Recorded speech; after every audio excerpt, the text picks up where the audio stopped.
what do the giants look like? You know, there's one tribe called the Anakim, for example, the long-necked ones. There is a tribe called the Zamzumim. And apparently they had a different genome. They looked different. Their names reveal a different physiognomy. In other words, not only are they big, but these various tribes are different looking, meaning that they have a different genome. And so this is a fascinating story to me. Why would God allow this? Why would God then charge the Israelites later on, get rid of all those giants around at the time of David?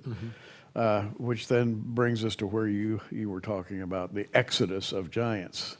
The Anakim. What's interesting, there was an archaeologist who's part of our team. His name is Rick Woodward, and he posited that, which is really interesting, and I'll just show you a picture here. These are two Paracas skulls here, and this skull here is a normal human skull. And you can see this area right here where the foramen magnum is, right here. Here's the foramen magnum. It's completely different in the Paracas skulls than a normal human being. And the whole point of this is Rick Woodward's research, and in my opinion, it's very, very telling, because the foramen magnum is of a different shape. It's more circular and much smaller than a normal human being. So there's a forensic artist, her name is Marcia Moore, and we gave her this information about the position of the foramen magnum. Not only is it smaller, but it's located further back towards the occipital plate, towards the rear of the skull. A normal human skull, where our vertebrae comes up with the spinal column, attaches somewhere in the center of our skull. That balances everything, and fearfully and wonderfully made. And our spinal columns are actually curved slightly, especially in the neck area.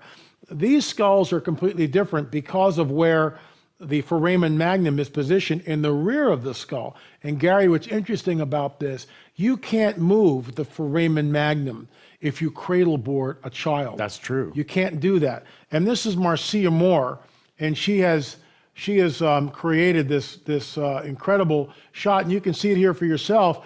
The neck is greatly elongated here.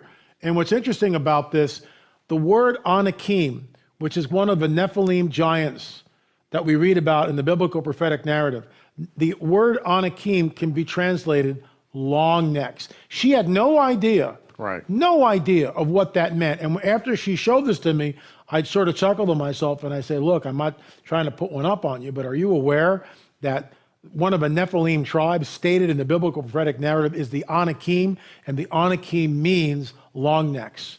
I find that incredible. The long-necked ones. And there are different names denoting different physiognomies and different features. For example, there are the noisy ones, there are the weak ones, there are the tall, skinny ones. In other words, their names, their different tribal names, suggest different physiognomies.